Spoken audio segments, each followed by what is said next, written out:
Welcome to In the Light, Growing Your Soul with me, Anna Isabel. And I am delighted this afternoon to have with me Beth Foley, who is a very holistic practitioner. And I think I should just allow her to introduce what it is that she actually does. Thank you again for having me along. I'm Beth Foley. I'm an energy practitioner, or as some say, an energy director. And my role is I facilitate change and help someone to make the changes that they want to see in their life. So what I do is three modalities that I use. One is called the body code, which was created by Dr. Bradley Nelson. And that encompasses something called the emotion code. Then I use another modality, which is called the balance procedure, which is, again, it's like a relaxation technique that helps you get into balance so that you can then go forward with your life and create what you want into your life. And then I use a machine, which is called the Genius, which is a biofeedback resonance machine.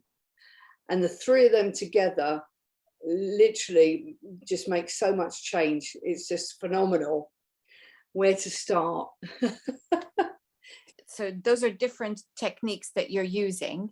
Well, let's begin with the first one that you talked about, emotion code. What is that? The emotion code was created by Dr. Bradley Nelson, who's a chiropractor, who discovered that we could actually hold trapped emotions in our body that could actually affect not only your well-being, but also your outlook on life. So I'll give an example of that. You know, you might know someone who you meet on a regular basis as you're walking down the road, and you say, "Hi, Jack." And one day you see Jack and he's very, very angry. And you say to Jack, "Oh, what's happened to you, Jack?" And he says, "Oh, this thing happened yesterday and I'm really angry." And you see the whole energy of his body is changed, where he's so angry over this situation that occurred the day before. And you carry on about your day, and then about 3 months later you bump into Jack and Jack's really angry, and you go, "Hi, Jack, how are you?" And he's really angry. Going, "Why are you angry, Jack?" And this thing that happened 3 months ago.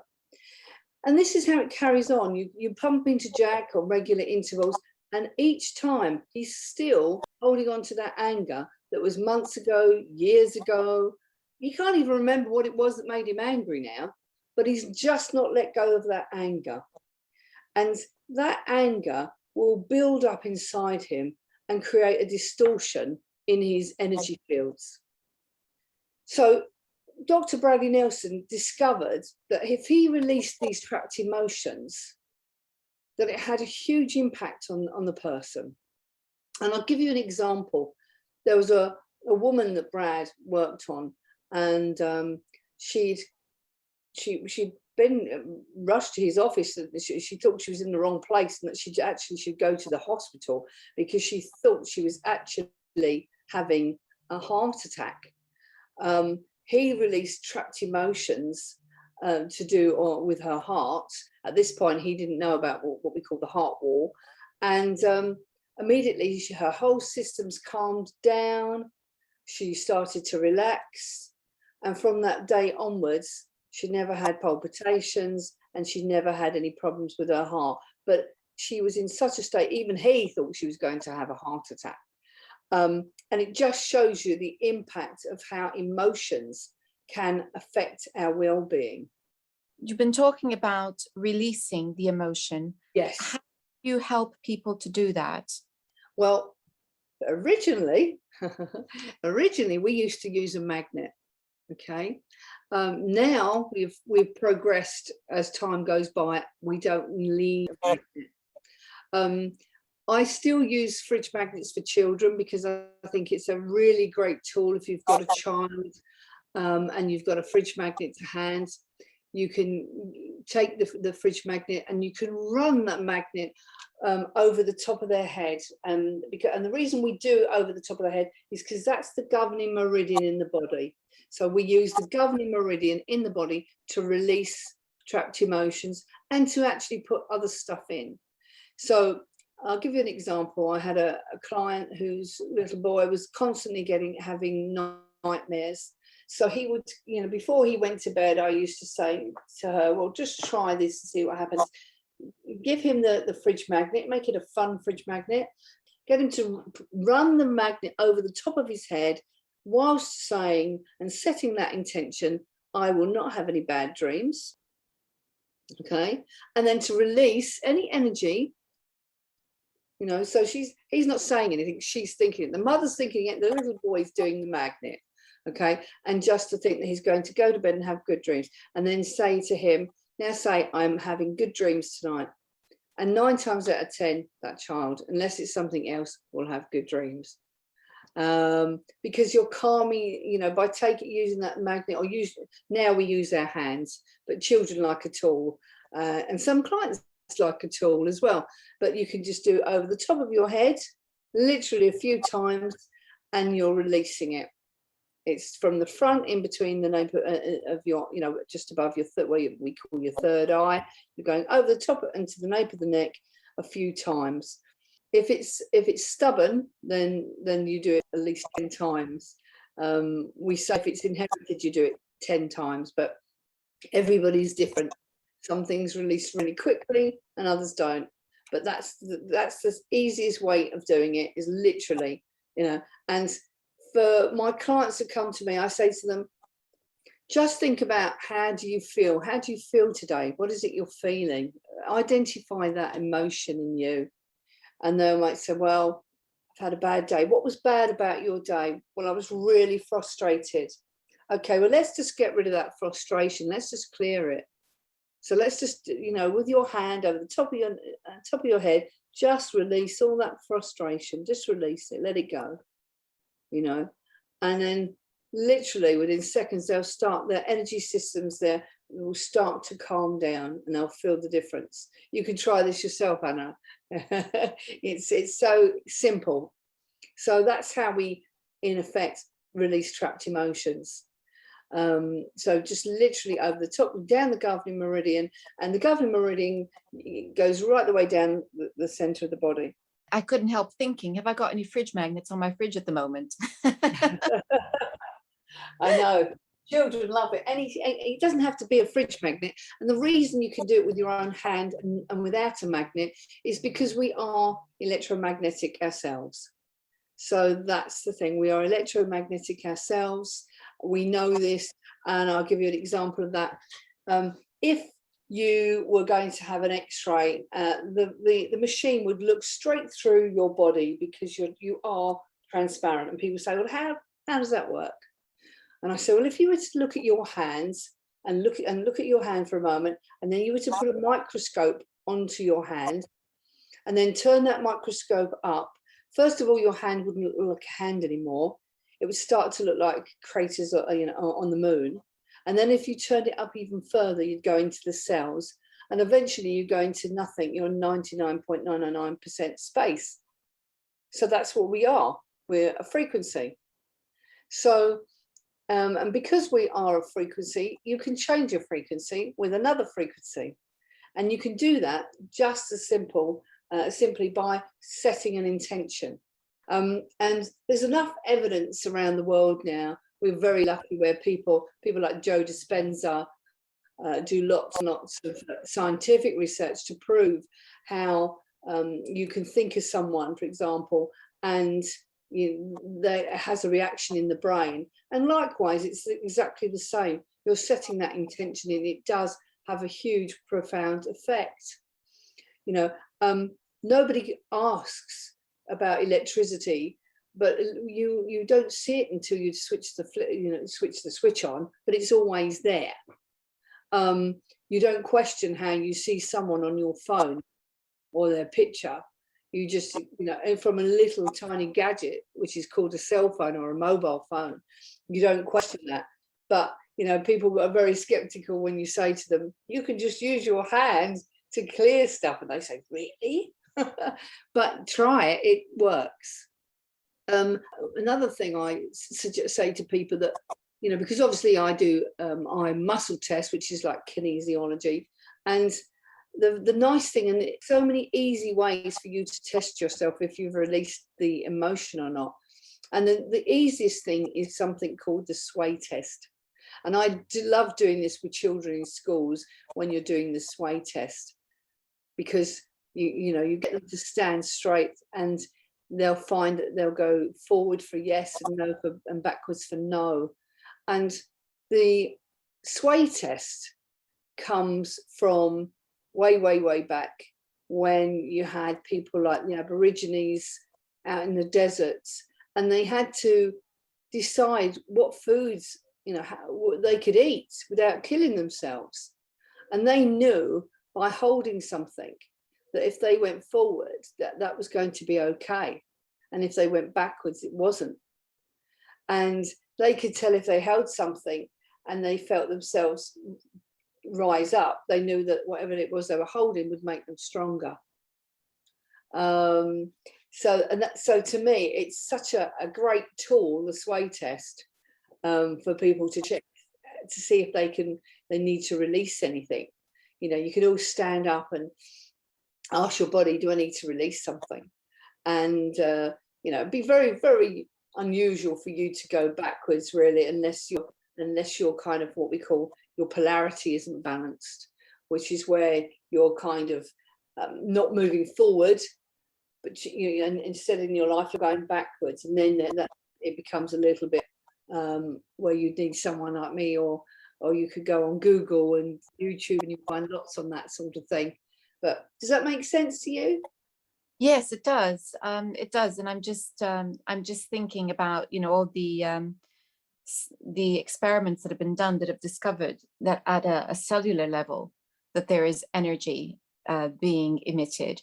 So Yeah. it is an absolute fact that we are energy. In fact, it's electrical impulses that make our brain work. That's what happens when neurons are firing up. So it makes complete sense. And so what you're doing is you are basically tapping into that energy field that is around us and helping to reorient the energy in some way.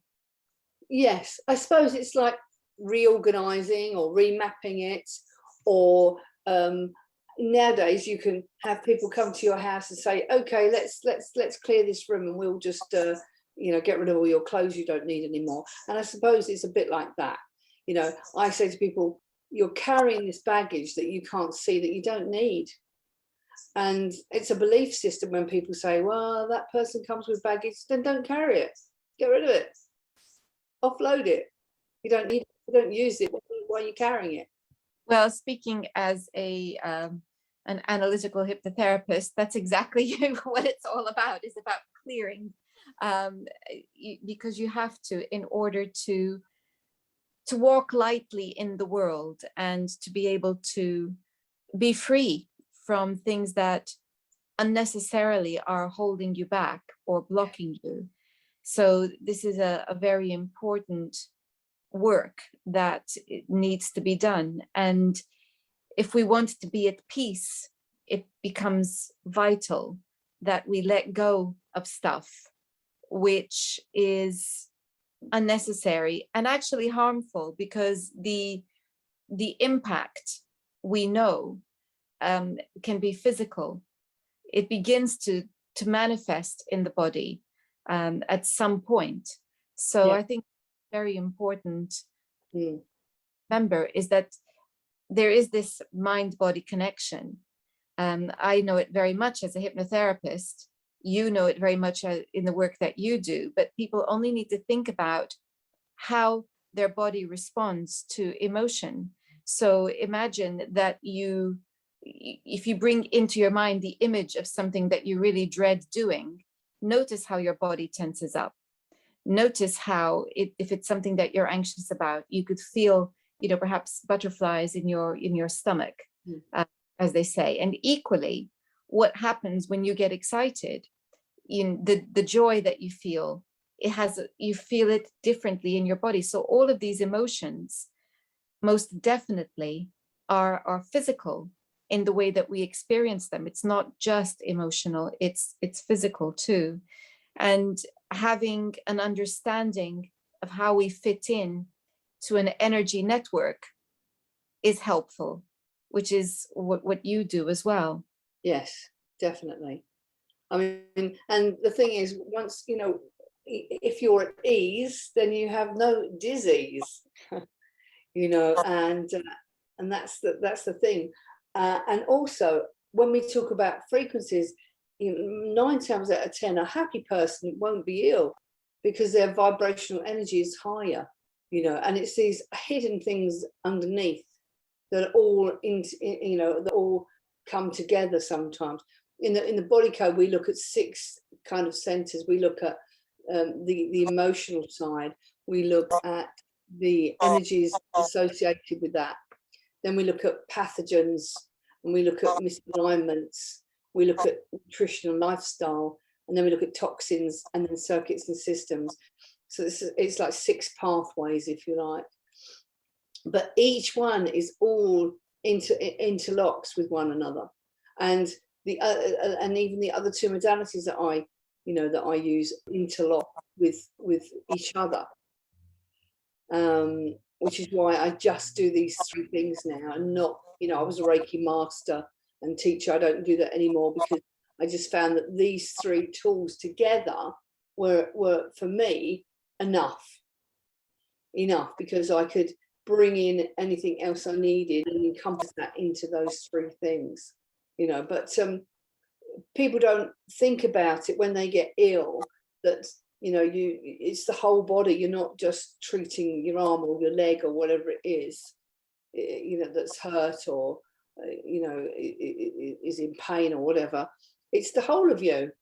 It's the whole of you. It's not just physical, it's mental, it's emotional, and it's spiritual, and it's how it affects other people around you, because people do react differently when somebody's ill. So they'll say, oh, how can I, what can I do for you? Sit down, and so there's all these different aspects of things. I think the thing you said there, it's not just the body. Of course it's not, because what the body is giving you is the symptom of something else. And you were talking about it being emotional, being spiritual. It's the reason why this podcast is not just about mental and emotional well-being.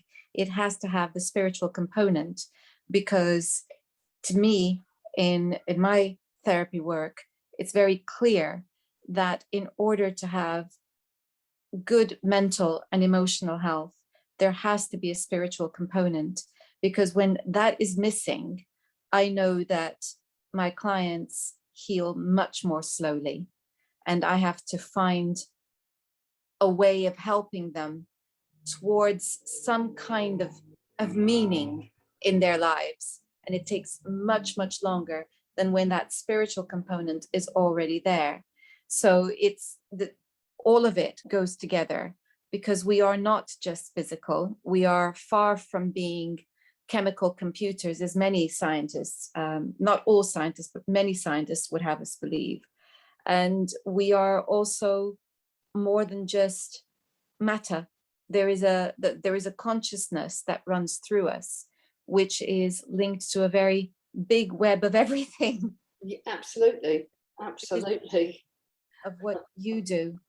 Beth, if people want to get a hold of you, how could they do that? They can contact me through my website. My name is Beth Foley, and the website is www.balancingemotions.co.uk. They can get to me through there. There's a Facebook group as well called Balancing Emotions. Well, if you want to know more about Beth and her journey towards this, then look out for the link to her website, but also to the interview on Life Astrologer on YouTube. And you'll hear more about Beth and her personal journey into this wonderful work. Beth, thank you so much for joining me on In the Light today. Thank you. It's been my pleasure. I've enjoyed it thoroughly. Thank you. You've been listening to In the Light, and next week I will be speaking to Alan Hunter about the 6 archetypes of love. Have a great week and join me then. Goodbye.